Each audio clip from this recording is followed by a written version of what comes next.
Salut tout le monde, j'espère que vous allez bien. On se retrouve aujourd'hui pour une nouvelle vidéo sur ma chaîne Ants Life. Donc je suis trop contente de filmer sur cette chaîne parce que je sais pas, j'ai l'impression d'être libre. Aussi je voulais vous remercier pour les 10 000 abonnés, c'est un truc de ouf. Je m'attendais pas à ce que on ait 10 000 abonnés comme ça. Quand je dis on, parce que oui, c'est notre chaîne, comme celle-ci, comme l'autre.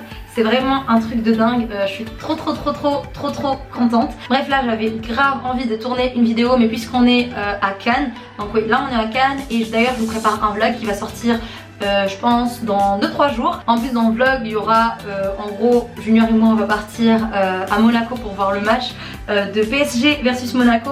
Ça va être grave drôle, j'ai hâte de filmer nos réactions et tout. Donc n'hésitez pas à activer la cloche des notifications sur cette chaîne pour aussi être vraiment au courant de tout, parce que j'ai essayé d'être active, j'ai essayé de faire plein de petits trucs comme ça, genre par exemple mes séries Netflix, j'ai essayé de vous faire, je sais pas moi, des vidéos grave cool, même des trucs en fait qui peuvent vous aider, parce qu'il y a beaucoup d'abonnés qui me disent oui, je suis en dépression, comment je vais faire, et nanani. Donc j'ai essayé de vous faire des vidéos sur la confiance en soi, sur la dépression, sur comment réussir ses rêves, enfin plein de trucs comme ça. Avant de commencer, je suis grave désolée pour la luminosité, mais j'avais pas d'autre endroit où filmer parce qu'on est dans un Airbnb et les lumières en fait, je sais pas, j'ai l'impression qu'il n'y en a pas. Genre le seul endroit où il y a un peu de lumière c'est la salle de bain, en tout cas la douche, salle de bain. Et voilà, je me suis dit allez je vais filmer, j'ai de l'humeur à filmer, je vais faire ça. Bref, assez blablaté, on va commencer. Donc là je vais vous parler en fait de mes séries préférées. J'en ai déjà fait une sur ma première chaîne, donc sur la chaîne Nouren. Je vais vous mettre le lien de la vidéo en description et dans le petit i si j'y arrive, parce que je sais pas si je peux ou pas le faire. Et voilà, donc là je vais vous parler de la première série. Donc la première série dont je vais vous parler c'est The 100, dans The 100 ou bien Les 100.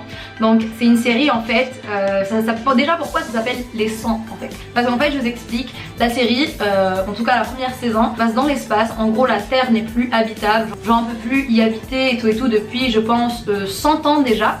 Et en fait les gens de The Ark, ils décident en fait d'envoyer 100 jeunes qui sont de base 100 délinquants mineurs, parce que je vous explique pourquoi en fait ils les envoient.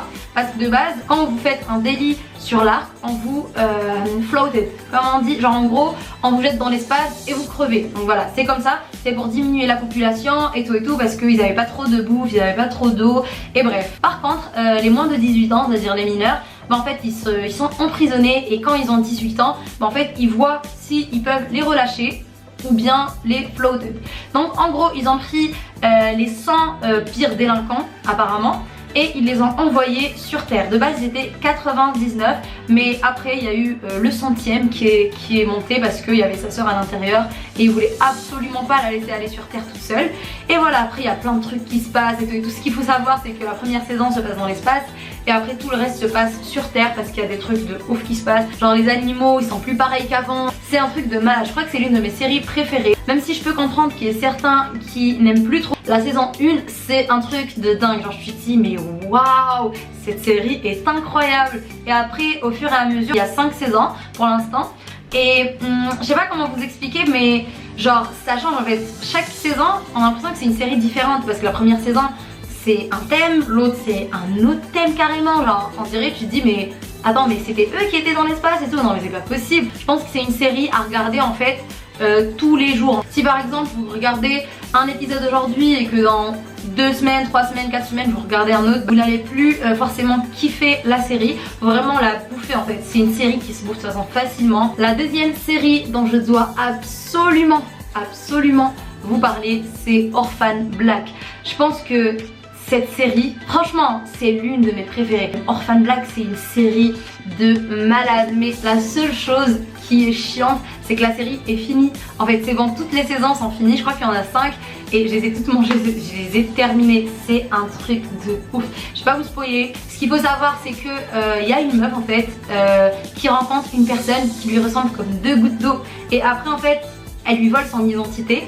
Les gens ils vont croire, enfin au début on croyait que c'était sa jumelle cachée puisque c'était une orpheline de base, et on pensait en fait que c'était sa jumelle, mais après en fait elle va découvrir qu'il y a une autre personne qui lui ressemble comme 2 gouttes d'eau, puis une autre, puis une autre, puis une autre. Après en fait il y aura plein de meufs en fait qui se ressemblent mais avec des caractères différents, et genre c'est une série canadienne et c'est un truc de malade, c'est impressionnant. Je tiens à remercier le producteur, réalisateur, tout le monde et surtout l'actrice, parce qu'elle a joué je pense plus de 23 je pense rôles. La meuf elle joue archi bien. Si vous êtes fan des jeux d'acteurs, je vous conseille Orphan Black parce que cette série, le jeu d'acteur est juste incroyable, c'est hallucinant. Troisième série qui en vaut le détour, c'est The Good Place. Je ne sais pas si vous connaissez. J'ai commencé à la regarder parce que j'ai été influencée par Léa, donc Léa Chou, je sais pas si vous connaissez sa chaîne. Voilà, c'est une amie. Et du coup, elle avait fait une vidéo sur ses séries Netflix. Et j'ai regardé et oh my god, j'ai trop kiffé. Franchement, cette série, elle est incroyable. En gros, c'est une série en fait où une personne, elle meurt en fait et elle va en fait au paradis ou en enfer. En fait, dans cette série, ça ne s'appelle pas paradis et enfer, mais le bon endroit et le mauvais endroit. Voilà, en gros, The Good Place. C'est pour ça que ça s'appelle comme ça. Et c'est archi drôle parce qu'en fait, la meuf, elle est pas censée être au bon endroit. Parce que sur Terre, en fait, c'était trop une mauvaise personne. C'était une hypocrite, une mauvaise... Enfin, elle était mauvaise en fait. Et du coup, elle se retrouve au paradis et la meuf, genre en fait, elle voulait pas se retrouver au mauvais endroit, donc du coup, elle a fait comme si c'était une bonne personne. Mais le truc, c'est qu'elle avait pris la place de quelqu'un d'autre.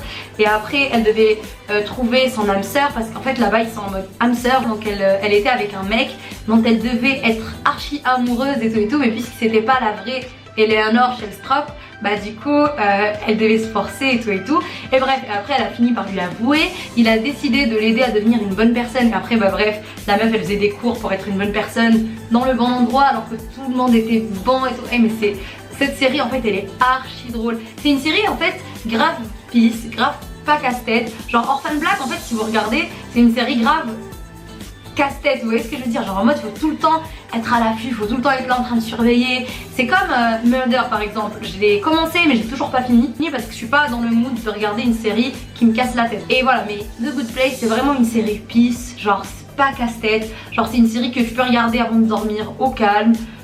T'es là, c'est enfin, y a pas en fait plein de trucs à réfléchir, plein de trucs, c'est vraiment peace, simple et c'est archi drôle. Quatrième série dont je vais vous parler, c'est une série espagnole. Et oui, les Espagnols en ce moment, je ne sais pas ce qu'ils ont, ils sortent des séries incroyables. Continuez comme ça. On adore, faut que l'Europe se mette en avant aussi. Faut pas qu'on se laisse faire par les Américains parce que voilà, leur série à un certain moment on dit stop. Donc là je vais vous parler de la série Les Demoiselles du téléphone. J'adore, donc en espagnol c'est Las Chicas del Cable, voilà c'est ça. Et c'est une série grave bien. En fait ça a été tourné en gros dans le passé quand le téléphone venait d'être créé et tout. Et c'est une série archi intéressante, surtout pour les meufs je trouve, parce qu'en fait on nous montre vraiment l'inégalité qu'il y avait entre les femmes et les hommes, le fait qu'elles pouvaient pas travailler, donc du coup les femmes qui travaillaient dans la société du téléphone, parce qu'elles étaient téléphonistes, c'était elles qui faisaient passer les appels, en gros les fils et tout. Et on voit très clairement l'inégalité parce que ces femmes ne pouvaient pas travailler par exemple dans ce qui était comptabilité, elles ne pouvaient pas en fait travailler tout court.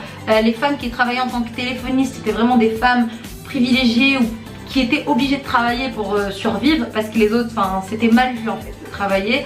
Et on voit en fait très clairement tout ce côté en fait des femmes en fait, enfin on comprend directement, enfin je sais pas comment vous expliquer. Attendez, je réfléchis 2 minutes comment je peux vous expliquer ça. Il y a 5 personnages principaux mais il y en a une qui sort du lot comme dans toutes les séries.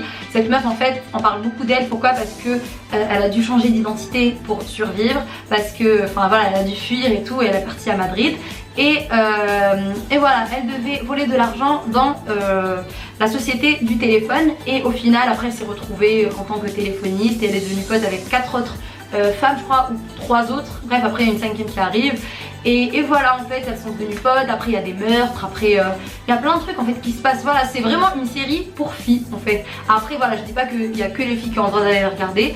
Les mecs aussi, je trouve que c'est vraiment intéressant. Comme ça, au moins, les mecs peuvent voir aussi l'inégalité qu'il y avait. Et enfin, tout ça. Et c'est pour ça qu'aujourd'hui, en fait, je suis grave contente. Là, je me dis, waouh, genre, les femmes, en fait, elles ont vécu plein de trucs. Elles ont traversé plein de trucs. De toute façon, je vous laisse aller regarder. Elle est grave sympa, elle est grave intéressante. Et je trouve que c'est très bien réalisé. Une autre série espagnole dont je vais vous parler, donc c'est Elite. Elle est sortie il y a pas très longtemps, je pense qu'elle est sortie il y a 1 ou 2 mois. Ouais, c'était il y a 1 mois et demi je pense. Et voilà, au début j'étais grave réticente, j'étais là en mode je la regarde, je la regarde pas et tout. Surtout qu'il y a 3 acteurs de Casa de Papel. Donc il y a la meuf là, donc Casa de Papel, la fille du président ou je sais pas qui. Il y avait qui aussi? Il y avait Denver et Rio. Donc voilà, si vous connaissez Casa de Papel, vous savez sûrement de qui je parle. et j'étais grave réticente parce que je voulais pas en fait les voir dans un autre rôle que celui de Casa de Papel. Après je me suis dit bon, j'avais plus rien à regarder, je me suis dit vas-y. Et finalement j'ai grave kiffé. Après j'avoue c'est pas la série de l'année parce que des fois il y a des gens qui en parlent comme si c'était la série de l'année, elle est grave bien, elle est incroyable et tout.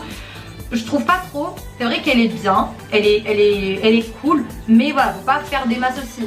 Et ce que j'ai kiffé par contre c'est qu'il y ait une femme voilée, et enfin qu'il y ait une famille en fait musulmane et que l'une des actrices principales en fait soit voilée. Et ça c'est vraiment cool parce qu'on voit vraiment du coup la différence entre les familles en fait, ceux qui sont plus orientaux, ceux qui sont vers occidentaux et tout. C'est grave intéressant parce que dans cette famille musulmane il y a un mec qui est gay et donc du coup qui ne peut pas s'assumer. Et voilà, il y a plein de trucs de ouf. Et après à la fin il y a un meurtre. Et du début en fait, dès le début en fait on sait qu'il y a un meurtre, mais on va savoir en fait qui a tué cette personne à la fin. En tout cas elle est grave bien réalisée, encore une fois bravo aux Espagnols. Donc voilà les amis, je pense que je vous ai passé mes 5 séries préférées du moment. Après il y en a d'autres bien sûr comme Dynasty, comme Casa de Papel, comme Riverdale, genre ces séries c'est des trucs de malade. Mais je vous en ai déjà parlé dans la première vidéo sur Netflix, donc n'hésitez pas à aller la voir si vraiment vous voulez des séries de malade aussi. N'hésitez pas à vous abonner à cette chaîne parce que comme je vous ai dit, je compte être vraiment active sur cette chaîne, genre vraiment beaucoup. N'hésitez pas à lâcher un petit like pour me soutenir et pour me dire que vous kiffez cette chaîne aussi quand même. En tout cas n'hésitez pas à me donner de super bonnes séries de malades à regarder parce que là je suis au bout de ma vie. Même s'il y a la nouvelle saison de Riverdale et de Dynasty qui sont sorties, je ne sais pas pourquoi Netflix a décidé de sortir un épisode par semaine et de ne pas les balancer comme ça. Après bon, c'est leur business, je comprends. Comme ça les gens ils s'abonnent 3-4 mois au lieu d'un mois pour regarder toute la série en 2 jours. Je comprends, mais bon, je trouve que ça aurait été mieux qu'ils nous balancent comme ça parce que là j'ai envie de mourir, je ne sais pas la suite de Riverdale et ça c'est chiant. Bref, sur ce, je vous fais de gros bisous, je vous aime, salut.